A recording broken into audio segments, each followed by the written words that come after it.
अच्छा, एक थोड़ा सा मैं एक ये टेक्निकल फैक्टर है, वैसे कुछ ज़्यादा फ़र्क नहीं है, लेकिन सब जवान लिख देते हैं। आज जो प्रधानमंत्री जी मिले हैं, जवान जो होते हैं वो जो आर्मी के पर्सनल होते हैं उनको रेफ़र करते हैं। एयरफोर्स में जो होते हैं उनको या तो एयर वॉरियर्स, प्रधानमंत्री जी ने खुद अपने ट्वीट में उनको एयर वॉरियर्स कहा है, या एयर मैन।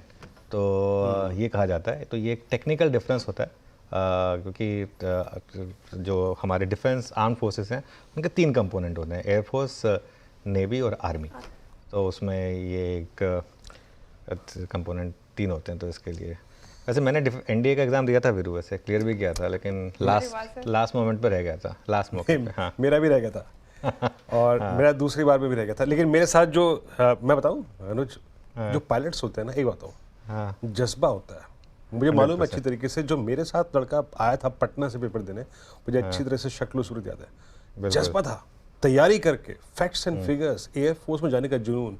बिल्कुल जुनून वाले जो बिल्कुल आते थे ना, वो चले जाते हैं। बिल्कुल बिल्कुल बिल्कुल बिल्कुल, इसमें कोई डाउट नहीं है कि बिल्कुल जो जिनके अंदर जुनून था वो आए थे। और बाकी मैं तो खैर मैसूर गया था, आई थिंक हमारा मैसूर में हुआ था वो, क्योंकि पहले रिटर्न एग्ज़ाम होता है, उसके बाद वो वहाँ पे सब फिज़िकल एग्ज़ाम और मेडिकल वगैरह वो सब होता है।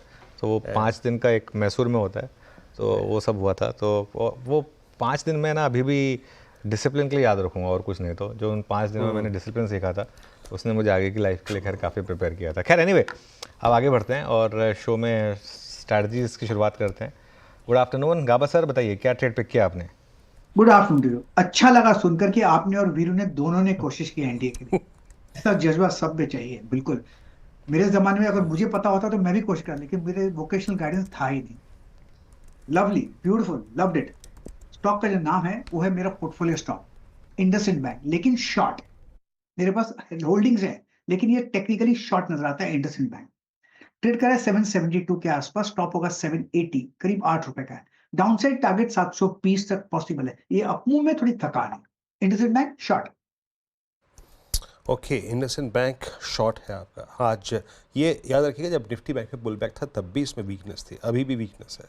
मानस, गुड आफ्टरनून, आपका ट्रेड। गुड आफ्टरनून वीरेन जी। तो देखिए, इंडियन बैंक पे खरीदारी करने की राय रहेगी।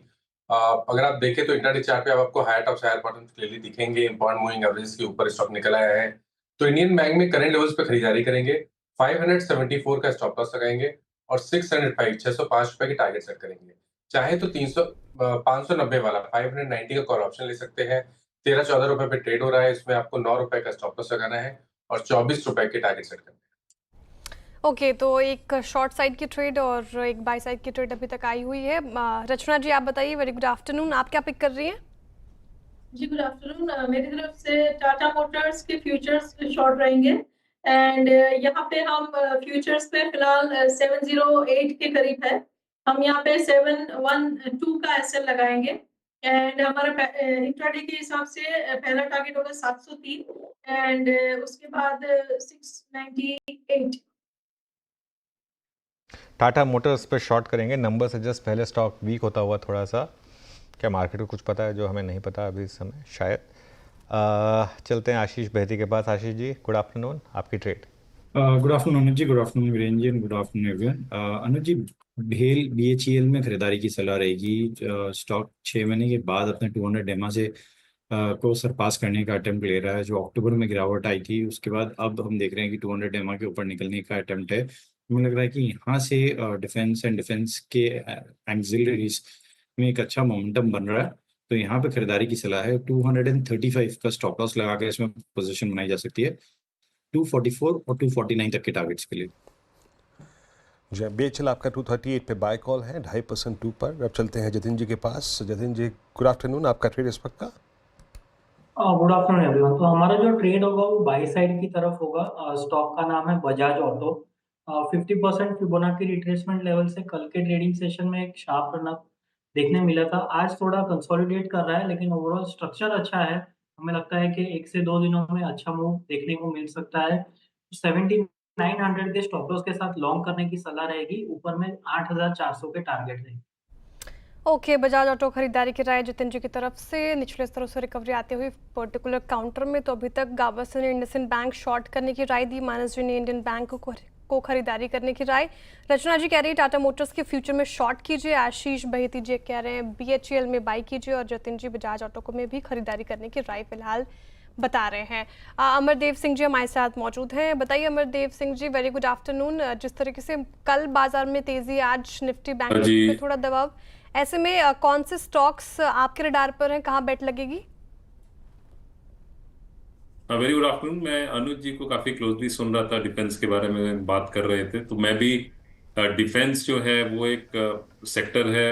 ये तो अभी जो इवेंट हुआ उस कारण से मैं नहीं बोल रहा हूँ, over a long period of time also ये एक एरिया है जिसमें मैं तो इसे सनराइज इंडस्ट्री की तरह देखता हूँ। यदि कोई इसमें लॉन्ग टर्म पोजीशन बनाते हैं स्टॉक्स में, चाहे वो BEL हो, भारत डायनामिक्स हो, HL हो, तो उनमें एक अच्छी अपॉर्चुनिटी बनती है। तो करंटली मैं BEL रेकमेंड करूंगा।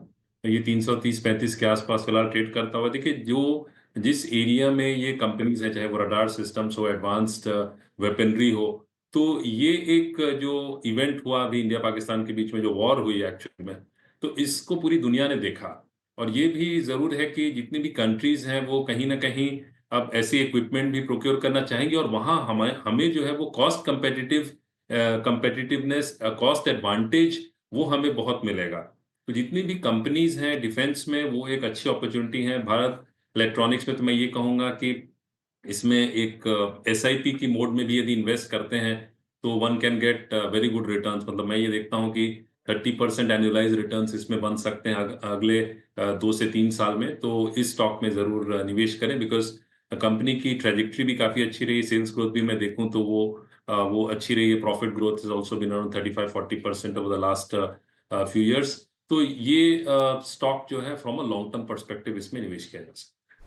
चलिए काम करते हैं, अब आज थोड़ा बनता है डिफेंस पे टाइम स्पेंड करना, 5-10 मिनट डिफेंस को ही देते हैं अब। इनफैक्ट वो थोड़ी फुटेज भी रेडी रखिएगा, क्योंकि पाकिस्तान को करारी मात देने के बाद आज सुबह prime minister Modi Adampur airbase पहुंचे। वहीं रक्षा मंत्री राजनाथ सिंह ने भी सीमा पर हालात की समीक्षा के लिए अहम बैठक की। और देखिए, प्रधानमंत्री जी जो हमारे एयर वॉरियर्स से मिले। फिर रिपीट कर रहा हूँ, एयरफोर्स उन्हें एयर वॉरियर्स कहती है, ना कि जवान। खैर बात वही है, लेकिन टेक्निकल डिफरेंस है। चलिए लक्ष्मण जी के पास चलते हैं पहले, उसके बाद स्टॉक्स में क्या हलचल हो रही है उस पर बात करेंगे। लक्ष्मण जी, गुड आफ्टरनून।